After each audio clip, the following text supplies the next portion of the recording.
Hello viewers, I hope आज you are doing great. Viewers, आज के इस लेक्चर में हम कवर करने वाले हैं फ्यूचर परफेक्ट कंटिन्यूस टेंस, यानी कि फेल मुस्तकबिल मुकम्मल जारी।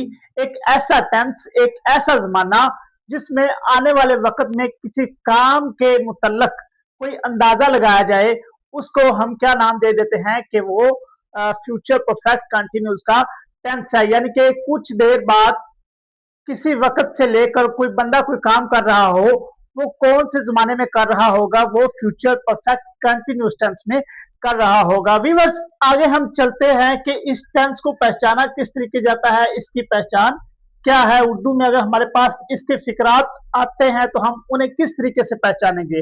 व्यूअर्स, इस सेंटेंसेस के आखिर में रहा होगा, रही होगी, रहे होंगे, रहा होगा, ये आएगा। और व्यूअर्स, आप कहेंगे कि ये पहचान सिंपल जो फ्यूचर कंटिन्यूस टेंस होता है उसकी भी होती है, लेकिन यहाँ एक बात वाज़ह तौर पर लिखी हुई है कि इन फिकरात में वक्त का जिक्र जरूर होगा, ये पहचान भी होगी और साथ इन टेंसेस में, इन फिकरात में किसी वक्त का तज़किरा, जिक्र जरूर मौजूद होगा। मिसाल के तौर पर हमारे पास यहाँ ये टेंस है, अहमद कल से कॉलेज जा रहा होगा। एट द एंड क्या आ रहा है, रहा होगा, और साथ ये बताया जा रहा है अहमद कल से, तो ये क्या है, हमारे पास वक्त है, टाइम है। कल जो है वो कल से स्कूल या कॉलेज जा रहा है, तो ये उसका क्या हो गया, टाइम। तो इसमें हमारे पास ये पहचान भी आ गई और वक्त का भी जिक्र हो गया, तो ये हमारे पास फ्यूचर परफेक्ट कंटिन्यूस का टेंस हो गया। आगे हम आ जाते हैं वो 1956 से। 1956 ये टाइम है, वक्त है, से आजादी की जद्दोजहद कर रहे होंगे। यहाँ क्या है, रहे होंगे, तो यहाँ भी क्या है, रहे होंगे, तो ये कौन से टेंस का हुआ, फ्यूचर परफेक्ट कंटिन्यूस का हुआ। नंबर थर्ड पे है, मैं 2 दिनों से स्कूल जा रहा होऊंगा, तो यहाँ क्या है, 2 दिनों से, तो 2 दिन ये हमारे पास क्या है, टाइम है, वक्त है, तो ये हमारे पास कौन से टेंस का फिक्रा हो गया, फ्यूचर परफेक्ट कंटिन्यूस टेंस का हो गया। आगे व्यूअर्स, हम चलते हैं कि फ्यूचर परफेक्ट कंटिन्यूस टेंस को किस तरीके से बनाया जाता है, इसका स्ट्रक्चर क्या है। हम जानते हैं हर टेंस को 3 तरीकों से बनाया जाता है। पहले नंबर पर वो सिंपल यानी कि सादा, सेकंड पे नेगेटिव यानी कि मनफी, और थर्ड नंबर पर हम उसको इंटेरोगेटिव यानी कि सवालिया। इन तीनों फॉर्मेट्स में, इन तीनों तरीकों से हम टेंसेस को बनाते हैं। तो सबसे पहले हम चलते हैं कि फ्यूचर परफेक्ट कंटिन्यूस टेंस के सिंपल को किस तरीके से बनाया जाता है। Viewers, future perfect continuous tense में जो इसका सिंपल होता है, उसमें सबसे पहले हमारे पास क्या आता है, सब्जेक्ट यानी कि काम करने वाला फिक्रे में।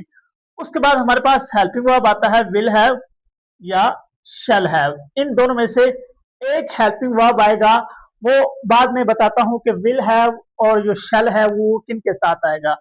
उसके बाद हम क्या लगाएंगे, बीन, ये मस्ट है, ये इस सेंटेंस में लाजमी होगा, प्लस वर्ब की फर्स्ट फॉर्म आईएनजी। उसके बाद ऑब्जेक्ट, सिंस या फॉर, और एट द एंड टाइम आ जाता है। अब यहाँ हमारे पास सिंस और फॉर है, इसका भी हम देखते हैं कि ये किसके साथ लगेगा, और विल हैव या शैल हैव ये किसके साथ लगेगा। विवर्स, हमने फ्यूचर कंटिन्यूस जो सादा टेंसेस थे उसमें पढ़ा था कि विल ऑलवेज, आई वी के अलावा जितने भी सब्जेक्ट्स हों, हाँ वो सिंगुलर हो प्लूरल हो, उनके साथ हम क्या लगाते हैं, विल, और आई वी के साथ हम क्या लगाते हैं, शैल। सेम यही तरीका यहाँ फॉलो किया जाएगा कि आई वी के अलावा जितने भी सब्जेक्ट्स होंगे, ही शी इट यू दे, या कोई नाम प्रोनाउन जो भी चीज हो उसके साथ हम कौन सा लगाएंगे, विल हैव, और आई और वी के साथ हम क्या लगाएंगे, शैल हैव। आई वी के साथ हम क्या लगाएंगे, शैल हैव। समझ आ गई है। आगे सवाल यहाँ ये है कि सिंस किसके साथ और फॉर किसके साथ यूज होगा। सिंस ऐसे वक्त के साथ लगता है जिसको हम काउंट ना कर सके। मिसाल के तौर पर वो कल से घर जा रहा होगा, अब कल से इसको हम काउंट तो नहीं ना कर सकते। आगे वो शाम से खाना बना रही होगी, शाम से इसको हम काउंट तो नहीं ना कर रहे हैं, वो शाम से बना रही है, ये काउंटिंग तो नहीं है। ऐसा नंबर्स जिसको हम काउंट ना कर सके, ऐसा वक्त जिसको हम काउंट ना कर सके, उसके साथ हम क्या लगाएंगे, सिंस। आगे आ जाते हैं फॉर, ये किसके साथ लगता है, फॉर काउंटिंग यानी कि गिनती के साथ ऑलवेज फॉर को यूज किया जाता है। मिसाल के तौर पर मैं 2 सालों से मेहनत कर रहा हूँगा। अब इस सेंटेंस में क्या है कि हमारे पास 2 साल यानी कि काउंटिंग है, गिनती है, तो इसमें क्या आएगा, फॉर। तो भी वो समझ आ गई होगी, जब भी काउंटिंग आएगी तो फॉर, अदरवाइज हम क्या लगाएंगे, सिंस। अब हम चलते हैं हमारे पहले सेंटेंस की तरफ। तुम 2 सालों से वीडियोस बना रहे होगे। अब इस सेंटेंस में हमारे पास सब्जेक्ट क्या है, यू। आगे इस यू के साथ हमारा हेल्पिंग वर्ब कौन सा आएगा, विल हैव, क्योंकि आई और वी के अलावा जितने भी सब्जेक्ट्स हैं हमारा क्या हेल्पिंग वर्ब आएगा उसके साथ, विल हैव। वो विल हैव आ गया। उसके बाद हम क्या यूज करेंगे, फार्मूले वाला बीन। उसके बाद तुम 2 सालों से वीडियोस बना रहे होंगे। उसके बाद उसका एक्शन क्या है, काम क्या है, वर्ब क्या है, बनाना। बनाना की इंग्लिश हमारे पास क्या होता है, मेकिंग, मेक। और उसके साथ अगर हम आई एन जी का इजाफा करेंगे तो योग क्या बन जाएगा, मेकिंग। क्या बना रहे हैं, वो ऑब्जेक्ट क्या है, वो वीडियोस बना रहे हैं, तो वीडियोस यहाँ हमारे पास क्या हो गया, ऑब्जेक्ट। आगे यहाँ हमारे पास है काउंटिंग, 2 सालों से इसको हम गिन सकते हैं, तो यहाँ फिर क्या यूज होगा, और 2 years, ये हमारे पास टाइम आ गया। समझ आ गई होगी व्यूवर्स आपको कि हमने और इसलिए यूज किया क्योंकि यहाँ 2 सालों का टाइम बताया जा रहा है। नंबर सेकंड पे है, वो शाम से कपड़े धो रही होगी। अब इस सेंटेंस में हमारे पास सब्जेक्ट क्या है, वो काम करने वाली, कपड़े धोने वाली वो है, तो उसकी इंग्लिश हमारे पास क्या आ गई, शी। आगे विल हैव, ये क्या आ गया हमारे पास, हेल्पिंग वर्ब, क्योंकि आई वी के अलावा ये सब्जेक्ट है, तो यहाँ हमने विल हैव यूज कर दिया। प्लस हमारे पास क्या आ गया, बीन। आगे वो क्या कर रही है, धो रही है। धोना की इंग्लिश हमारे पास क्या होता है, वॉश, ये इसके फर्स्ट फॉर्म है, और साथ हमने आई एन जी का एडिशन किया, इजाफा किया, तो ये बन गया वॉशिंग। आगे वो क्या धो रही है, क्लोथ्स, वो कपड़े धो रही है, तो इसका क्या है, क्लोथ्स, यहाँ इसका क्या हो गया, इसका ऑब्जेक्ट हो गया। आगे हमने देखना है कि यहाँ सिंस आएगा या फॉर। यहाँ शाम है, तो शाम को हम काउंट तो नहीं ना कर सकते, और अनकाउंटेबल जो भी चीज होगी उसके साथ हम क्या लगाएंगे, सिंस। और इवनिंग यानी कि शाम की इंग्लिश वैसे की वैसे हमारे पास आ गई। तो व्यूअर्स ये थे इसके सिंपल। अब हम चलते हैं आगे इसके नेगेटिव सेंटेंसेस की तरफ। नेगेटिव किस तरीके से बनाए जाते हैं। व्यूअर्स सबसे पहले हमारे पास सब्जेक्ट वैसे का वैसे आ गया जैसे हमने सिंपल में रखा था। उसके बाद विल हैव और शेल हैव, वही सेम रूटीन, विल हैव और शेल हैव। प्लस यहाँ एक इजाफा होगा कि यहाँ नॉट और been, not been, will have और शेल हैव के बाद हम क्या यूज करेंगे, not plus been. Will have और शेल हैव, यहाँ उनको यूज करने के बाद हम फॉर नॉट बीन का इजाफा करेंगे। वर्ब की first form I N G, object since for time वो वैसे का वैसे ही आ जाएगा। यहाँ डिफरेंस ये है कि विल हैव और शेल हैव के बाद यहाँ नॉट आ गया मंथली में, तो ये बीन और ये ऑब्जेक्ट और ये सारा स्ट्रक्चर वैसे आगे हम फॉलो करेंगे। आगे हमारे पास पहला फिक्रा है, मैं कल से काम पर नहीं जा रहा हूँगा। अब इस सेंटेंस में काम पर जाने वाला कौन है, मैं, आई। तो सबसे पहले हमारे पास क्या है, सब्जेक्ट, तो आई की इंग्लिश सब्जेक्ट आई आ गया। उसके बाद हमने देखना है कि आई के साथ हेल्पिंग वर्ब कौन सा लगा था, लगेगा। हमने पढ़ा है कि आई और वी के साथ always shall have helping verb use होगा, तो शेल हैव हमने उठा के इधर ऐड कर दिया। उसके बाद फार्मूले में है नॉट प्लस बीन, तो नॉट बीन वैसे का वैसे आ गया। आगे हमने पढ़ा था गो, वर्ब की फर्स्ट फॉर्म और आईएनजी का इजाफा होगा, तो यहाँ वर्ब की फर्स्ट फॉर्म हमारे पास क्या है, मैं क्या कर रहा नहीं कर रहा होगा, जाना।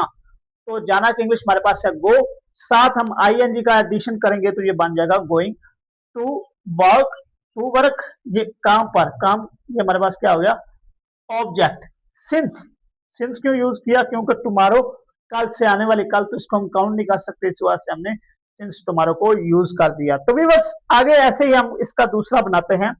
पाकिस्तान 1972 1972 से तरक्की नहीं कर रहा होगा। अब इस सेंटेंस में तरक्की ना करने वाला कौन है, पाकिस्तान। तो सबसे पहले हमने क्या उठाया, सब्जेक्ट पाकिस्तान। उसके बाद हम देखते हैं कि पाकिस्तान के साथ हेल्पिंग वर्ब कौन सा यूज होगा, will have, Pakistan will have. उसके बाद नॉट बिन, वही फार्मूले वाला। आगे तरक्की करना, मेक करना, प्रोग्रेस, तरक्की, Pakistan will have not been making, verb की फर्स्ट फॉर्म और आईएनजी। प्रोग्रेस हमारे पास क्या है, ऑब्जेक्ट, पाकिस्तान तरक्की नहीं कर रहा होगा। आगे आ रहा है सिंस 1972, 1972, ये हमारे पास वक्त है, लेकिन हम इसे काउंट नहीं कर सकते। हम ये काउंट कर सकते हैं कि 1972 से लेकर आज 2026 तक इतने साल बनते हैं, लेकिन यहाँ उन्होंने खुद एग्जैक्ट फिगर नहीं दिया कि वो कितने साल बनते हैं। तो हम क्या ऐड करेंगे, सिंस और 1972 वैसे का वैसे ऐड कर देंगे। तो व्यूअर्स ये था इसका नेगेटिव, बस डिफरेंस ये है कि हम हेल्पिंग वर्ब के बाद नॉट को ऐड करेंगे और बाकी स्ट्रक्चर वही जो सिंपल वाला होता है उसको हम फॉलो करेंगे। आगे हम आ जाते हैं इसके इंटेरोगेटिव यानी कि सवालिया। अब सवालिया बनाने का क्या तरीका है, सबसे पहले हम इसके जो हेल्पिंग वर्ब है विल या शेल, विल या शेल दोनों, इधर हैव नहीं, हैव बाद में आएगा, विल या शेल, इन दोनों को उठा के सबसे पहले, उसके बाद हम सब्जेक्ट, फिर उसके बाद हैव आएगा। यहाँ ये डिफरेंस है, विल शेल पहले आएंगे plus subject plus have been plus verb की first form ING object since for plus time वैसे का वैसे आ जाएगा। डिफरेंस यहाँ ये है कि हेल्पिंग वर्ब विल और शेल ये अकेले दोनों, इन दोनों में से एक कोई हेल्पिंग वर्ब पहले आएगा, उसके बाद हमारे पास सब्जेक्ट यानी कि काम करने वाला, फिर उसके बाद हैव बीन और बाकी स्ट्रक्चर वैसे का वैसे जो हमने नेगेटिव और सिंपल में फॉलो किया। हमारे पास पहला सेंटेंस है, क्या वो लाहौर 2 दिनों से जा रहे होंगे। अब इस सेंटेंस में क्या का लफ्ज यूज करके सवाल पूछा जा रहा है, तो हम क्या करेंगे कि सबसे पहले हमने पढ़ा है कि हम हेल्पिंग वर्ब यूज करेंगे।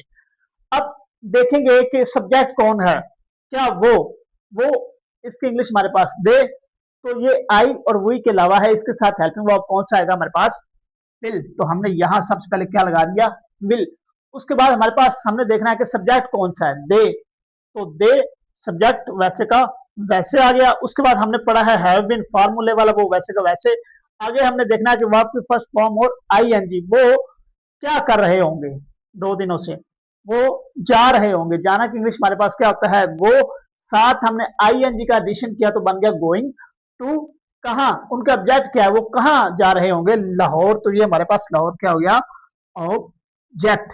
आगे हमने देखना है कि यहाँ फॉर आएगा या सिंस, यहाँ वो बता रहे हैं लाहौर 2 दिनों से जा रहे होंगे, तो 2 दिन इनको हम काउंट कर सकते हैं, ये काउंटेबल है। तो हम यहाँ क्या यूज करेंगे, फॉर 2 डेज, तो ये 2 डेज हमारे पास क्या हो गया, टाइम। तो व्यूअर्स आगे हमारे पास ये लास्ट में है, क्या हम कल से खेलने के लिए जा रहे होंगे। इस सेंटेंस की जो ट्रांसलेशन बनती है वो आप खुद कमेंट सेक्शन में मुझे कमेंट करके इसकी ट्रांसलेशन करके देंगे। व्यूअर्स अगर किसी स्टूडेंट को फ्यूचर परफेक्ट कंटिन्यूस टेंस की किसी पॉइंट की समझ ना लगी हो या किसी पॉइंट पे वो मजीद एक्सप्लेनेशन लेना चाहता हो, तो वो कमेंट सेक्शन में कमेंट करके उस पर मजीद एक्सप्लेनेशन ले सकता है। शुक्रिया।